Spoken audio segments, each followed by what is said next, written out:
Welcome to See You on the Other Side, where the world of the mysterious collides with the world of entertainment. A discussion of art, music, movies, spirituality, the weird, and self-discovery. And now, your hosts, musicians and entertainers who have their own weakness for the weird, Mike and Wendy from the band Sunspot. Hey guys, Mike here, and today I am once again hanging out with my sister, Hey, freaks, how are ya? Allison Jorlin from Milwaukee Ghosts.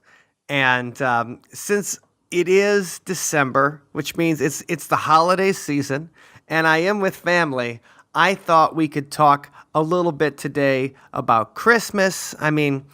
St. Nick's Day was just on Saturday. And Allison, you remember St. Nick's Day? I do. It was one of my favorite times of year. I used to love to hang up the Christmas stockings, and it was always, just a lot of fun to get up and climb onto the fireplace and pull down your stocking and see what treats were left behind. Yes, no, I really enjoyed St. Nick's Day to do. And so, if you guys don't know, everybody knows about Santa Claus. But St. Nicholas was more of a tradition coming out of our German heritage when we grew up near Milwaukee.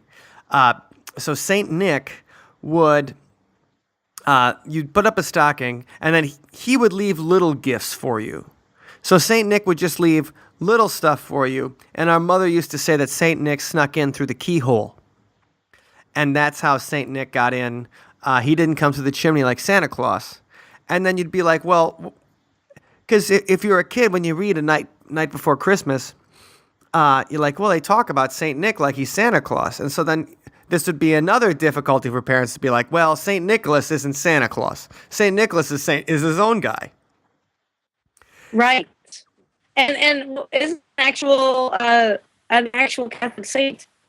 Mm-hmm. No, St. Nick is an actual Catholic saint. And no, that was always an extra fun thing. Always an extra fun thing unless we got coal. Yes, because if you were a naughty little child, as I often was, the only thing that would be in your stocking would be coal. So cold, dark coal. Yeah, so that was the thing. Santa almost never brought anything. He never brought us anything negative or anything. Santa was always good cop. St. Nick was allowed to bring us coal. St. Nick was allowed to let us know that we'd been bad that year. And in our tradition, St. Nick would he would just bring you coal if you'd been naughty. But we should go back a little bit further to the other German traditions, because there's a character that a lot of Americans don't know about, isn't there? Yeah. So St. Nick had a devilish companion. He's known as the Christmas devil, actually, or the Christmas demon, Krampus. Yeah, the fact that there is a Christmas demon. They don't talk about that when Coca-Cola doesn't have, they have plenty of Coca-Cola Santa Clauses. They don't have, Coca-Cola Krampus. They should have Coca-Cola Krampus, which is, he's the Christmas high fructose corn syrup. That's right. No Mexican Coke for you. You're getting the evils of corn syrup. Yeah, you're that's getting right. Full on Krampus. You're getting a Christmas present for your butt. So in the old, it comes from the Alpine Christmas tradition. St. Nick, number one, Santa Claus doesn't come on the 25th of December on Christmas Day. Santa Claus, or St. Nicholas, comes on December 6th, which was Saturday, December 6th, St. Nick's Day. I didn't get any coal. Right. I didn't get any coal in my stocking this year. Did you? That's good. And also the Friday before then, or this year was Friday, December 5th is Krampusnacht, the night of Krampus. Don't you love things in German? I do. They just so freaky. They sound so much more horrible. It's like Krampusnacht. Right. It's like, oh ja, Sankt Niklastag und vor Krampusnacht. like that's when something horrible is going to happen to you, when the Christmas devil comes to your house. And so the idea is that Krampus comes to your house and then gives you a little a pop quiz on your catechism, pop quiz on your, I guess we'd call it Sunday school here. And Krampus gives you a pop quiz. And what happens, Allison, if you don't get Krampus's questions correct? Well, possibly one of three punishments. Krampus is always pictured as carrying around a switch, which he would use to beat children. Yeah! If you were naughty, if you did not know your catechism.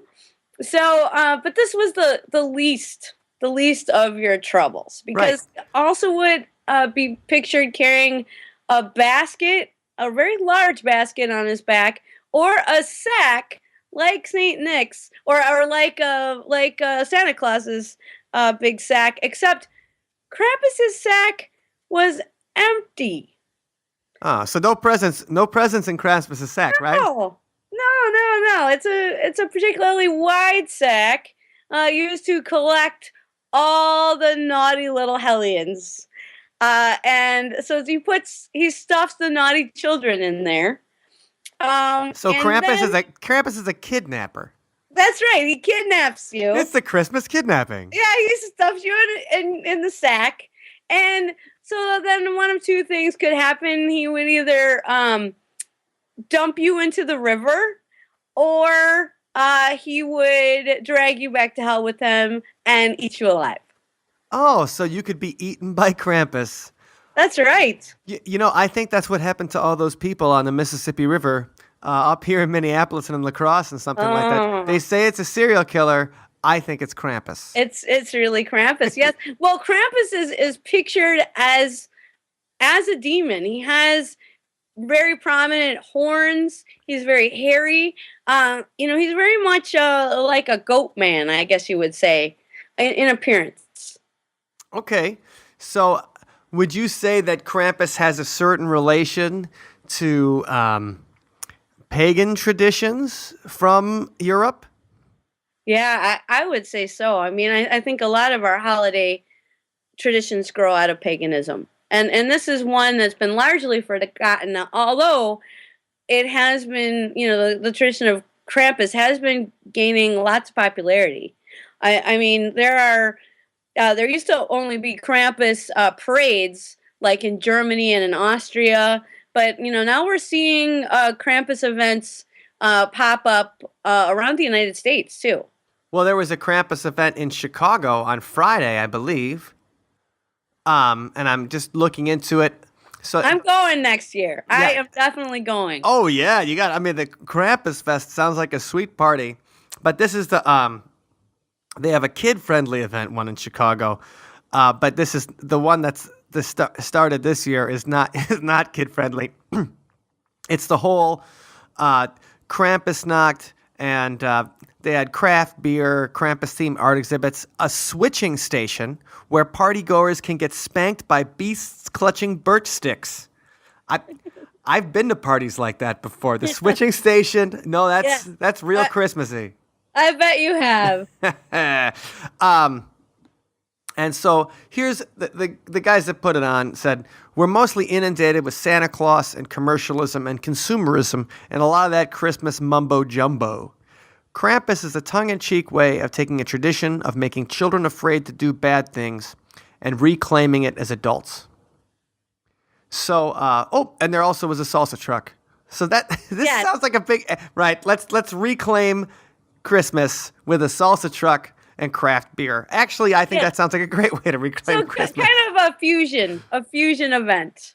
Yeah, I think, but I mean, so we're having Krampusnacht in the United States now. But when, and I think it goes back a little bit to kind of the traditions of pagan Europeans who would dress up as like wild men, dress up as bears and things like that, as a way like to ensure a good harvest for the next year.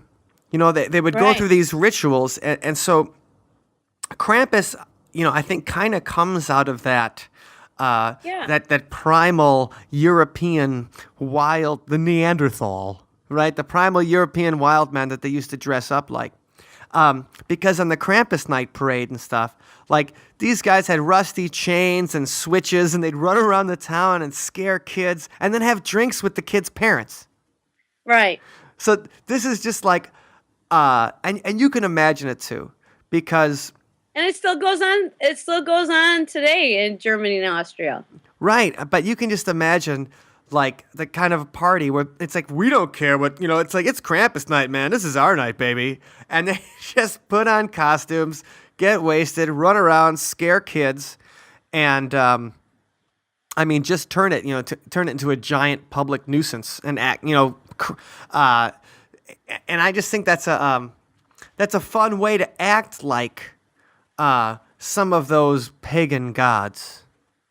So you're aspiring to that, Mike. That's what it sounds like. I'm thinking, Yeah, love in your heart for Krampus. I hear it coming through. you got to, because I think that that's just part of the number one. It might be part of the male psyche, but number two, it might be part of the human psyche of that this uncivilized character that exists, this side of humanity that exists that's completely uncivilized. Think about Dionysus.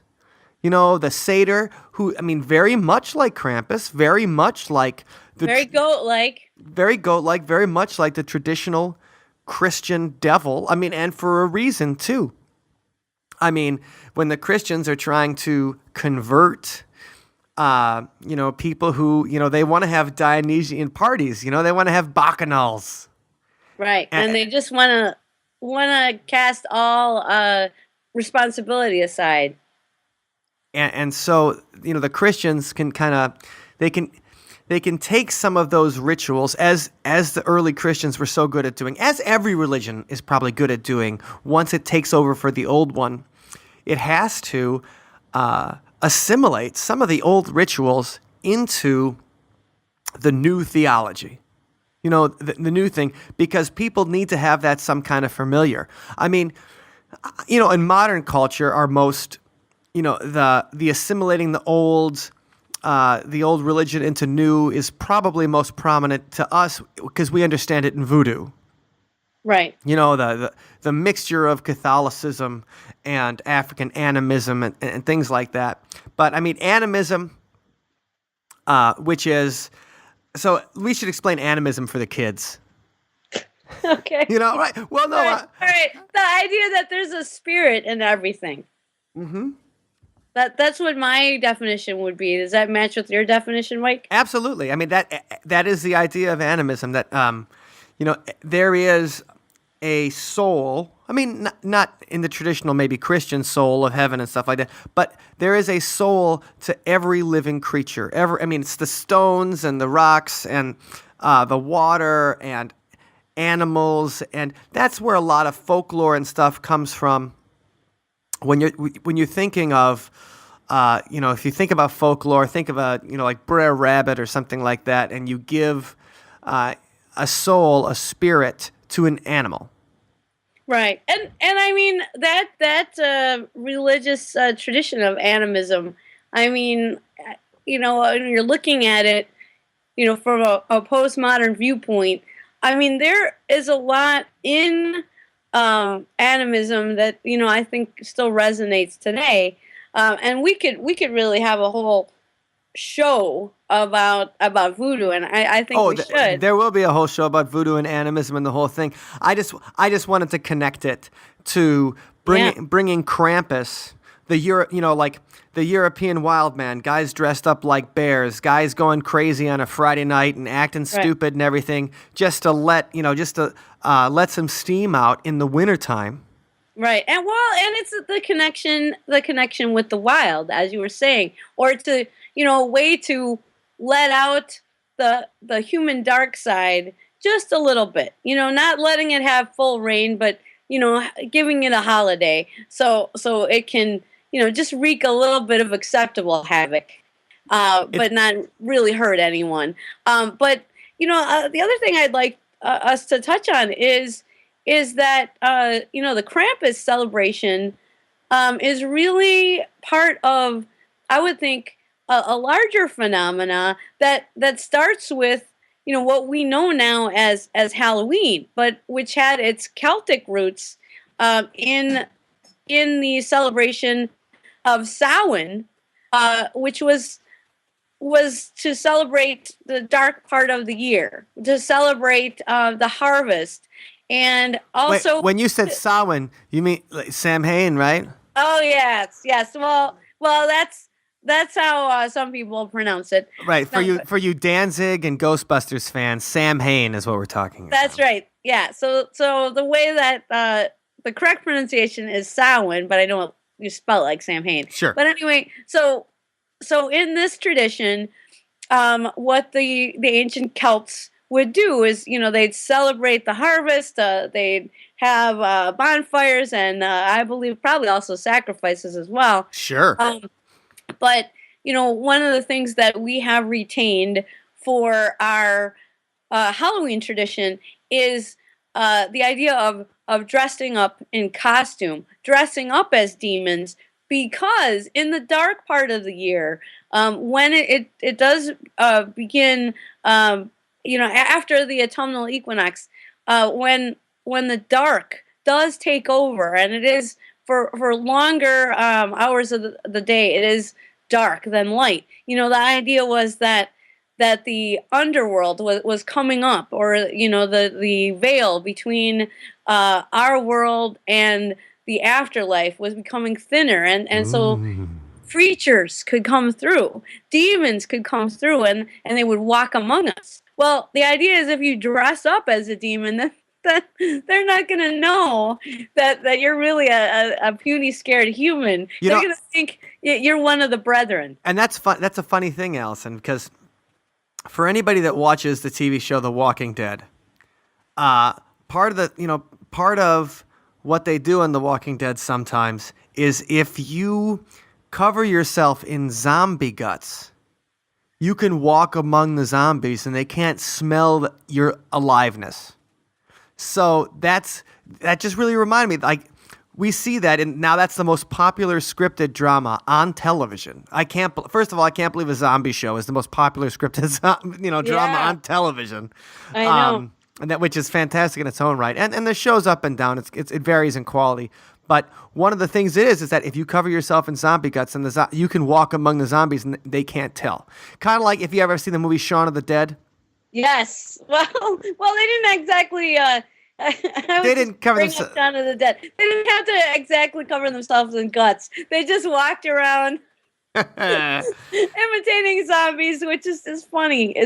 Was a hilarious part of the movie. It was, but the thing is that idea of dressing like the enemy, the other, dressing like the monster, and then the monster thinks you're one of them, that goes back thousands, tens of thousands of years, that tradition and stuff. So we see that in stuff now, and we have a laugh and like, oh, the monsters are stupid. But we've been thinking about this for all of recorded history, and longer. Right. So that just made me laugh, and it's like, that's exactly when people thought that monsters could come through and the veil between this world and the next was porous. Right. And that leads, that period of the year, though, leads up to the winter solstice, December 21st. And then after December 21st, it starts getting lighter again. But really, between the autumnal equinox and the winter solstice, that is your dark part of the year. So it's not unusual for, when you look back in history, to see that, even during, the turn of the century, it wasn't uncommon for people to dress in costume during the Thanksgiving holiday and go out and trick or treat like we do during Halloween. So, that's really interesting to see that tradition of Halloween, which we now limit to October 31st, really extend beyond into that whole dark part of the year. And we'll talk about that again. We'll have a whole episode on the Christmas tradition of Christmas ghost stories. And where Dickens got the idea for the Christmas Carol, and that'll be its own separate episode. But that yes, getting back ghost stories. Yeah, let me just say one more thing because I love ghosts. So with the Christmas Carol, that's a holiday tradition. Charles Dickens developed that story during the time in Victorian England when it was traditional at Christmas time to tell ghost stories. And that's why the Christmas Carol is a ghost story, because, again, it's that dark part of the year. Something that we now reserve just for October 31st actually went on from the autumnal equinox all the way through until the winter solstice, when it started after that to get a little bit lighter every day. Yeah, I mean, and so Krampus and Krampusnacht and that sort of celebration is part of that. Now, when we're talking about the world being dark for a certain part of the year, I think we'd be remiss if we didn't discuss that Krampus in Iceland had 13 brothers. Oh, I did not know that. Yeah, so no, the Icelandic Krampus was even more terrifying than the usual Krampus because he had a whole bunch of brothers. And that's probably because Iceland is dark, for a good portion of the wintertime. I mean, they get, I don't know if they get to a point with 24 hours of night, but I know they get really close. So, I mean, when I spent some time in Iceland, there was 4 hours of darkness. Or less. I'm pretty sure it was right around a little less than 4 hours of darkness. And that's because you went during the summertime. Right. So imagine in the wintertime when there's only 4 hours of light. Ugh. Yeah, that's got to be nasty. So, I mean, Krampus is kind of picking up in American society today. Number one, because you can find out about him on the internet. But Krampus has not been ignored by pop culture at all either. So, I mean, now that we are inundated with supernatural TV shows, it really is an embarrassment of riches compared to... I love it. Compared to 10 years ago. I mean, 20 years ago, after the X-Files, we had a lot of great paranormal TV shows. I feel like in the 70s, there were some great paranormal TV shows, but there was a drought for a good long while. Yeah. And, of course, they're of varying quality. For every Kolchak the Night Stalker, there's a... Oh, come on. That's a classic, Mike. I know, that's what I said. For every Kolchak the Night Stalker, there's a Baywatch Nights. Oh, I forgot about Baywatch. How could you forget about it? It was the Hoff versus, it's the Hoff versus the other world. It's the Hoff. Oh, man. I got a date with YouTube. I'm going to be watching that tonight. Yes. Baywatch Nights on YouTube. You're going to have to find it. Krampus never appeared on Baywatch Nights that I know of. But Krampus definitely appeared on a show that you enjoy. Yes. And that's Grimm. Yes. And it's interesting because that show has a lot of Germanic influence. Well, it's called Grimm. Yes. And the Grimm, the idea of the Grimm fairy tales being based on reality, and then Grimm's being these protectors, or in the past, more like a chop your head off first, ask questions later sort of group. But now very cool and enlightened, and have some of these so-called monsters as friends, because some of the monsters are cool. So Grimm, check it out. So Krampus did appear on the Christmas Devil appeared on Grimm. Last year. Okay, and so you can probably find that on Hulu or something like that and check it out if you want to get into that show. It's a good paranormal show. Krampus was also on American Dad. Last year. Do you ever watch American Dad? I'm not a big fan. I'm not a big fan of the Seth. Oh, I know he hardly has anything to do with that show anymore. All right. Well, he's very, very talented, but also very, very crass. Oh, yeah. Yeah. Well, it can get a little much for me, but American Dad, I think, is I only catch it every once in a while, but it's probably my favorite of those shows. I mean, number one, because they have an alien that lives with them. I mean, the idea that the dad works for the CIA and he stole an alien from Area 51 and brought him home. Okay. All right, that's cute. Is one of the ways that makes American Dad fun. Plus, they had these mind control experiments, and he brought home a goldfish that has the brain of a East German, I forget, not like East German weightlifter or something like that from the 80s. So there's an evil goldfish that talks and just says mean things in a German accent on the show. So they bring in all these ideas of the CIA has done, the way the CIA has experimented on aliens and mind control and things like that. And so those are... Okay, well, that's fun. I like that. And so I enjoy that part of American Dad, and I think it's pretty clever. Plus, if Patrick Stewart appears on the show regularly as Stan's boss, and I always enjoy a little bit of the captain in my life. That's right. Make it so, Mike. Make it so. That's correct. So, but Krampus, Minstrel Krampus was the name of the episode, and he was in the holiday special after he had stolen Stan's son, because Stan's son was bad, and Stan and Roger, the alien, had to go to the North Pole to rescue him. And that was fun. Now, this is a show I don't watch very much, but I know it's really popular. And it's got to be in the 10th season or whatever. Is Supernatural. Oh, yeah. I've watched a few episodes. Yeah. So and Krampus on there, too? Yeah, they had Krampus in the 3rd season to investigate a series of people who were disappearing up their chimneys. And so Supernatural hunted down the brothers Sam and... I want to say Sam and... Sam and Dean. I was going to say Sam and Dave, but I'm like, no, Sam and Dave sang Soul Man. This is not, it's not those guys. Right. Sam and Dean hunted down the Christmas devil. You can find that A Very Supernatural Christmas. And then awesome. I'm going to check that one out. Yeah. And in 2013, they made a movie called Krampus the Christmas Devil. Ah. And that looks like, now I don't know if Krampus the Christmas Devil, looking at it.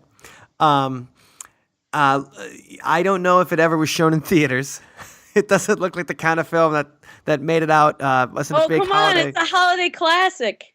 Right. Like Silent Night, Deadly Night. I think of movies like It's a Wonderful Life, Miracle on 34th Street, Santa Claus versus the Martians, Silent Night, Deadly Night, and Krampus the Christmas Devil. That's right. So in this track, released in 2013, it's about a local police officer who's got to track down a child abductor. But instead of being the usual, crazy child abductor, molester kind of guy, it's Krampus, the Christmas demon. So Krampus, the Christmas devil, is just a little something for your holidays. So maybe it's a new classic you can watch with your kids every year. That's right. That might be something. Something's got to get them to behave, right? That's right. Maybe Krampus will do it. Well, I really like the fact. That's right. I mean, maybe that's the ticket. There's so much fun that has to, like Christmas. I enjoy Christmas too. I'm kind of a cynical bastard sometimes, but I enjoy Christmas. I enjoy holidays. I enjoy people doing something fun and different and having a festive atmosphere. And the fact that we've been doing this for centuries, and now obviously it's very commercial for the past 150 years or so, and Christmas drives, a good portion of our retail economy. I completely understand that. And so having Krampus as part of Christmas as a commercial holiday doesn't really work. Because if your kids you don't think so? if your kids are bad, you don't buy them iPads. Just a couple more things on Krampus because I love looking at pictures of him, and we'll put some of these things in the show notes so you can enjoy little Krampus in your life. Europeans exchange Krampus greeting cards. So they Gruß vom Krampus, greetings from the Krampus, and so they sent little cards with Krampus. Like, I'm looking at one right now, and it's Krampus totally who looks like Pan. Totally looks like the devil. Right. The goat man. The goat man of Christmas. The goat man of Christmas, the Christmas demon, is spanking a kid who looks like the little Dutch boy. And it's a greeting card from 1900. Can you imagine sending that? Like, hope you're greetings from the Krampus. Hope your kids are behaving this year. He's often featured looming menacingly over children, sexual overtones. He's pursuing buxom women in some of the. Ugh, I didn't know about that. Well, Krampus is, think about the boys on Krampusnacht. I guess that's right. I mean, Krampusnacht is the wild man. I mean, think about Pan or Bacchus. I mean, that was wild human. That was the human id. Right, or the satyrs, the Greek satyrs, right? Yeah, I mean, they were the wild man. There was, in Northern Europe and stuff like that, they dressed as bears instead of goats.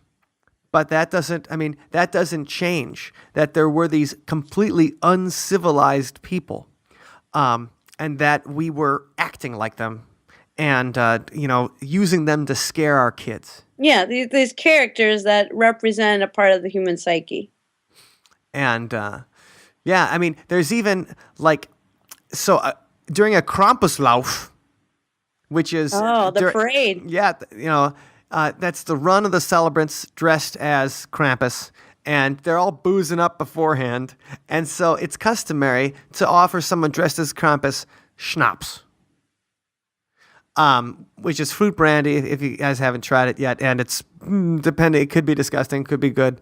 But anyway, so these guys, so you see a Krampus or whatever after the parade and stuff when they're running around scaring your kids, shaking rusty chains and taking the switch to your boy. After he finishes abusing your child, you're supposed to give him some schnapps. Right. And don't forget all the swag that you can buy. I'm just looking now. There's Krampus greeting cards. My favorite, though, is you can even get a Creepy Krampus sticker book with 72 reusable stickers. Oh, perfect. Man. Yeah, perfect for all your naughty girls and boys. That is. And just... Krampus is just, we used to get a little bit of coal in the stocking when we were bad. But I'm just glad I was not shoved into a sack and dragged down to hell. Yeah, we both could have been. We deserve it, Mike. I totally deserve it. I deserved it today. That's right. So, anyway, thank you for joining me today, Allison. I'm glad, we could talk a little bit about Krampus and the family and everything like that. And if people want to find out any more about what you do and the kind of stuff about Milwaukee Ghosts, where's the place to go? Well, as always, it's been a pleasure, bro. And you can find out more information about local ghost stories at MilwaukeeGhosts.com. All right. Thanks a lot, Allison. We'll talk to you soon. Bye-bye. Hi, everybody. It's Wendy. Just dropping in to say thanks to Mike and Allison for the great discussion. It really got me in the holiday spirit, and I'm going to make darn sure that I behave myself so that Krampus character does not stop by my house.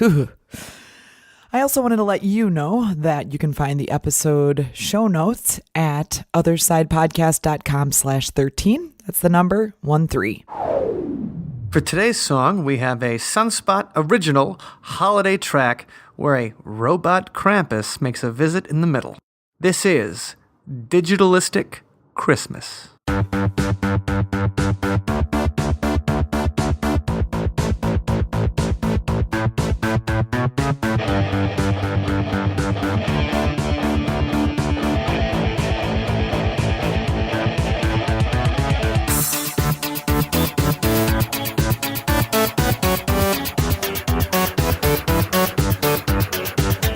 Senses signal something this time of year that cannot be explained by computation. Oh, read me out in my God's hand ears. A seasonal magnetic excitation. Can you feel the current racing through your PCBs? It's gonna be a hot, cold, snow, digitalistic Christmas.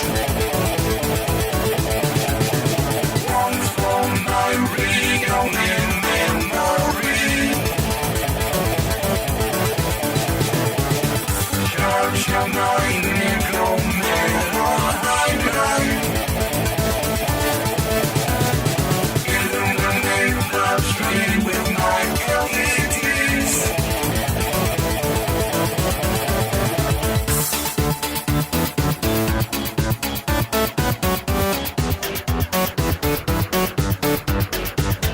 Crystal needs to shut on the falling snow.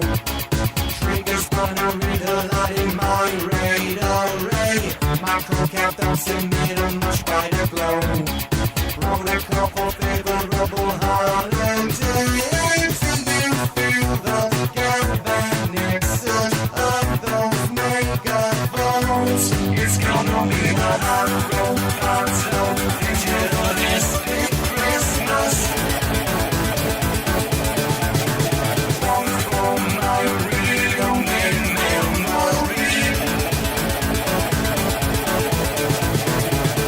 Charge up my nickel metal hydride. Illuminate the train with my LEDs. We read your mail, we watch your posts, process your tweets. When Santa makes his list, it's our data that he needs. And if you're nice, you just might get what you ask for. And if you're naughty, you just might get a little more. It's gonna be a hard road, slow, digitalistic Christmas. Back it up to the cloud and USB. Not to stop it, I can't power down. I want to process the gifts and so me. It's gonna be a hot robot, so digitalistic Christmas.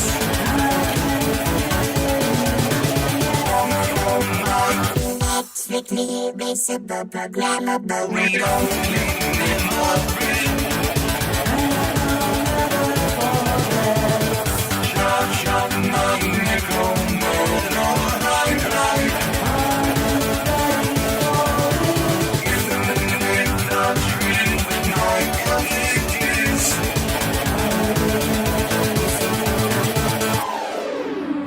Thank you for listening to today's episode. You can find us online at OthersidePodcast.com. Until next time, see you on the other side.